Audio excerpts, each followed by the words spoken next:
분들이 궁금해하시는 게 도대체 우리 당의 정체성은 뭔가 이거 물어보신 분들이 너무 많았어요. 다 해놨습니다. 뭐 중도냐, 좌냐, 우냐 물어보시는데 읽어드릴게요. 우리 당의 이제 당헌입니다. 우리나라로 지금 헌법인데 1조에 보시면 명칭은 개혁신당이라고 한다 되어 있고 목적이 뭐냐, 우리 당은 왜 태어났느냐, 요거 읽어드릴게요. 개혁신당은 시민의 삶에 주목한다. 특히 그들이, 시민들이, 국민들이 당면한 문제와 위기감에 집중하고자 한다. 힘들어하는 부분에 우리는 일단 헌법이 보장한 기초이익과 기초행복 그리고 기초권리를 보장할 방법을 찾는데 집중하고자 한다. 아울러 여기서 우리는 항상 개혁신당입니다. 개혁신당은 그 확장 방법도 모색할 것이다. 그래서 지금은 세계에서 가장 불행한 한국의 모범시민이 가장 행복하다고 여길 시대를 열 것이다. 개혁신당은 창당과 동시에 시민들과 함께 당면한 문제의 원인을 분석하고 대안을 찾으려고 한다. 개혁신당은 문제 해결의 기본 접근법, 곧 국정 철학으로 사회적 보수를 지향하고자 한다. 여기서 이제 사회적 보수라는 말씀을 드리려고 하는 거예요. 이렇게 적어져 있기 때문에 고민할 필요가 없습니다. 우리 당은 어떤 이 국가에 있는 모든 문제점들을 어떻게 해결할 것이냐 했을 때 좌파적도 아니고 그냥 우파적도 아닌 사회적 보수를 지향한다고 하는 거고, 요것은 어떤 방식이냐, 자유시장 경제 체계의 각종 부작용, 곧 시장 실패를 정부의 개입이 아닌 모범 시민들의 자율적 동참으로 극복하는 방안이다. 즉 규제를 철폐하겠다는 이야기죠. 그렇죠. 그렇죠. 이게 이제 우리 당이 가는 방향이기 때문에 이 부분을 오늘 보여드려야 되겠다. 이제 말씀드립니다. 한국의 희망은 6월에 그 그러니까 발견대회를 하고 8월 28일에 우리가 창당을 했었고, 그랬었죠. 예. 이제 개혁신당이 12월에 창당을 하고 1월에 합당을 했잖아요, 우리가. 그랬었죠. 네, 예. 그러면서 강령이 이제 거의 우리가 먼저 만들어놨기 때문에 저희가 우리라고 하기는 다 같으니까 상관없는데 좀 오랫동안 이 부분을 거의 한 2년 동안 우리가 만들었잖아요. 그랬죠. 예, 그래서 만들었죠. 이제 이준석 당시 대표도 동의를 하고 같이 가자. 이제 이렇게 해서 강령이 그대로 있는 것이고, 총칙도 1조부터 그렇게 그렇죠. 되어 있는 건데, 여기 이것도 전에 제가 지도부에 물어봤는데 지인에게 당원 가입을 시키려고 유도하려고 하니 꼭 당에 가입을 해야 돼? 투표할 때만 개혁신당이나 출마자 찍어주면 안 됨? 당원 가입하면 불이익 없어? 라고 한다면 뭐라고 대답을 해야 될까요? 근데 저거 고민 다 했거든요. 다 해요. 입당하면 마치 누가 알 것처럼. 그렇죠. 그러니까 우리나라가 왠지 정당 정치를 한다라는 것은 마치 그 악의 소굴로 들어가는 것처럼 그렇게 인식되어지는 게 굉장히 문제거든요.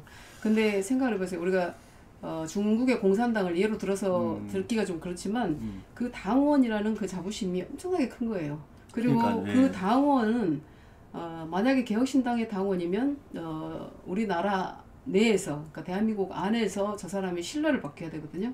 그렇죠. 그러니까 아무나 당원이 되면 안 된다는 생각을 갖게 만들어야 돼요. 그러려면 이제 당에서 당원이 되면 뭔가 사회적으로도 그렇죠. 이렇게 프라이드를 느낄 수 있도록 공산당원들은 뭔가를 해야 되는데, 그렇죠. 학교 네. 갈 때도 가점이 있고요. 그리고 어디 직장 들어갈 때도 가점이 있고요. 네네. 물론 관료는 무조건 공산당원이라 되고 당원가 되는 게 그렇게 어렵습니다. 그래서 저는 이제 그때 아시겠지만 네, 기억납니다. 그 그때. 한국에 희망 가입할 때 10개를 통과해야 당원 가입이 되게 해놨었어요. 근데 그게 어려운 게 아니라 책을 한 달에 한 권을 읽는다 이런 거예요. 그런 거였죠. 그래야 이제 지식인으로서 활동을 할 수 있기 때문에. 그래서 근데 이제 요 질문에 잠깐 답을 드리면, 우리가 대한민국을 바꾸려면 이 투표로 바꿀 수 있지만 투표로 바꾸어서는 그 힘이 약합니다. 사실 그쵸, 한 사람의 그쵸. 투표의 힘이 이제 투표 행위는 하지만 정당을 바꿀 수가 없어요. 근데 정당의 목적은 국정 운영을 함께 할 수 있는 세력을 만드는 거예요. 그쵸. 그러면 그 국정 운영을 할 수 있는 세력을 만들려면 정말 제대로 된 당원분들이 함께 해야 되고, 거기서 정치인으로 육성되어져야 되는 그런 시스템을 가지고 있어야 되고, 거기서 그러니까 그 대통령이 나올 사람이 한 사람이 뽑혀야 되는 것이고, 그걸 같이 할 수 있는 시스템이 돼야 되는데, 나머지는 이제 국정 운영에 참여를 하는 거죠. 그런데 지금 당장 우리가 국정 운영을 할 수 있는 정당의 크기는 아니지만, 저는 적어도 그게 뭐 십수년, 몇십 년이 걸려도 이건 필요하다고 생각을 했어요. 그게 이제 이준석 전 대표와 제가 함께 했던 이유이기도 합니다.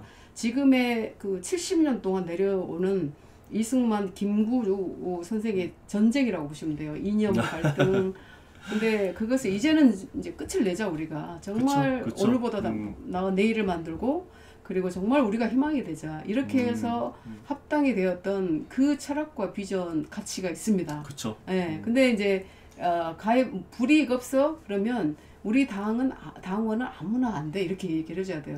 아무나 될 수 없어. 일단은 불이익은 확실히 없고요. 없어요. 왜냐하면 여러분들 개인정보 다 보호되어 있고 선거관리위원회에서도 당원 명부를 갖다 가져가지 않습니다. 그러니까 와서 이렇게 검열할 수도 있지만 당원 명부를 소유할 수가 없어요. 예, 그게 그렇게 보호가 잘 되어 있는 게 우리나라의 당원 제도입니다. 그러니까 불이익은 확실하게 없다라고 보시면 맞고. 그 물어보신 분이 혹시 네. 이제 자녀분이 있을 겁니다. 그런데 적어도 우리 세대에서 우리 자녀 세대, 우리 후배 세대들한테 정말 좋은 나라를 만들어서 그들이 살고자 하는 나라는 우리의 고통을 다시 겪게 해서는 안 되겠다. 그렇죠. 그들의 고통은 또 새로운 고통이 나오거든요. 근데 우리의 고통까지 엎어치기 하면 안 되겠다라는 생각을 하기 때문에 이제 당원 가입을 할 때 우리 정당이 어떤 정당이고 우리는 무엇을 하려고 하는 정당이고 우리의 정체성은 뭐고 우리가 함께 했을 때 대한민국을 어떻게 바꿀 수 있고 이걸 설명을 해줘야 돼요. 그래서 아까 창에 띄워드렸잖아요. 우리 당은 집권을 목표로 하고 있고 그 다음에 방법은 사회적 보수라는 방법으로 하되 여러분들 모범 시민들의 자율성을 높여서 국가가 최소한의 개입만 하면서 나라를 발전시킬 수 있는 정부를 만들겠다 이거거든요. 그렇죠. 설명을 드리면 지금 이제 국민의힘이나 더불어민주당이 오랜 역사에서 이제 한쪽은 진보, 한쪽은 보수 이렇게 정파 전쟁을 해오고 있잖아요. 그쵸. 우리는 그것을 넘어가자는 거예요. 이제는 정말 이제는 우리가 새로운 시대로 새로운 플레이 그라운드로 가자 얘기죠. 그거 한번 잠깐 보여드릴게요. 방금 그 내용인데 네, 정강 정책도 한번 보여주시고 정강 정책을 한번 보여드리면 될 것 같아요.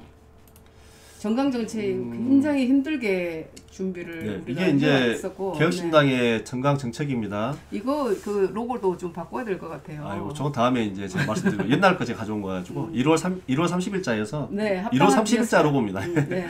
하시고 이게 개혁신당 강령이 있는 거고 아까 설명드렸던 대주제를 갖다 좀 풀어 쓴 것이 정강 정책인데 여기에 이제 맨 마지막에 보면 이 내용이 있습니다. 방금 말씀하신 이제 어떻게 정책적으로 어떻게 할 거냐 여러분들 보면 아마 이거일 것 같은데 이거거든요. 이제는 건너가자 개혁신당의 9대 기본 정책. 이게 이제 저희 당의 정강 정책 중에서 우리 당에 이제 당원에 포함되어 있는 9대 기본 정책입니다. 한번 제가 좀 여러분들 뭐 지루하겠지만 쭉 읽어드리면 1번이 이제는 건너가자 개혁신당 9대 기본 정책은 1월 30일자 업데이트된 내용이고 바뀌었을 수도 있습니다. 지금 그 당시에 이제 두 당이 합당을 하면서 받아들였던 정책이 이거고 그 당시에 이 정책이 나오게 된 배경은 두 분이 토론을 그때 1시간, 2시간 반 했나요? 3시간 48분, 3시간 48분, 4시간까지 토론하면서 이걸 이제 선택하신 것이 요건데 1번이 이제 체계적, 상시적, 선진적인 교육 시스템을 구축하자 이거고 내일의 정치인을 육성하자. 2번이 첨단 기술 기반의 운영 시스템으로 가자. 3번이 특권 요거 포기하자. 예, 사회적 특권을 타파하자 이거고 4번이 이제 과학화하고 철학화하자. 선도국가가 되자 요 이야기고 5번이 이제 과학기술 보국을 국정의 중심에 두자. 그러니까 우리나라는 과학기술을 먹고 살 수밖에 없으니 요걸 중심에 두자 요 이야기고 6번이 이제 당리당략이 아닌 국민 행복과 국가 미래를 중심에 두고 상생과 협력 및 대화의 정치를 하겠다. 그렇죠. 요건 요즘 우리 당이 내가 맨날 하고 싶은 이야기인데 만나서 이야기하면 다 해결된다. 만나서 이야기를 해야 되고 이게 당리당략이 있어서는 안 된다. 네. 예, 그래야지 이거 우리 당에 써져 있기 때문에 우리 당도 문제를 이렇게 풀었으면 좋겠다 생각하는 거고 7번이 이제 낡은 이념과 진영 갈등을 부추기는 정치를 하지 않겠다. 예, 해결 중심의 실용적 사고를 하겠다. 그렇죠. 예, 이렇게 해야 맞습니다. 그 다음에 8번이 미래 세대가 꿈꿀 수 있는 학교 교육 시스템 입시제도 만들겠다. 요건 이제 이준석 의원도 되게 중시하는 부분이에요. 우리가 8번. 제일 중요하게 생각했던 게 사실은 교육과 과학이었어요. 그렇죠. 네, 그래서 그것을 함께 의기투합을 한 게 첫 번째였고 이제 과학기술 국가로 가려면 강국으로 가려면 결국은 교육이 중요하고 인간의 존엄한 일자리를 주기 위해서는 우리가 첨단 산업을 할 수밖에 없다. 그렇죠. 그래서 그것을 가장 잘하는 정치인이 저는 이준석 전 대표라고 생각을 했고 저 또한 평생을 첨단 산업에서 이렇게 일을 해왔던 삶의 궤적이기 때문에 함께 의기투합해서 오늘보다 나은 내일을 만들고 우리가 정말 대한민국의 희망이 되자라는 거에 이제 함께 했었던 거죠. 그렇죠. 이제 그래서 처음부터 그런 기치를 내걸고 이렇게 좀 달려갔으면 어땠을까라는 생각은 근데 이제 지금도 그대로 있습니다. 강령이 바뀐 게 아니기 때문에 지금도 저거 그대로 있습니다. 위에 지나가 버렸어. 위에 어떻게? 읽어버렸는데 뭐 군주제 왕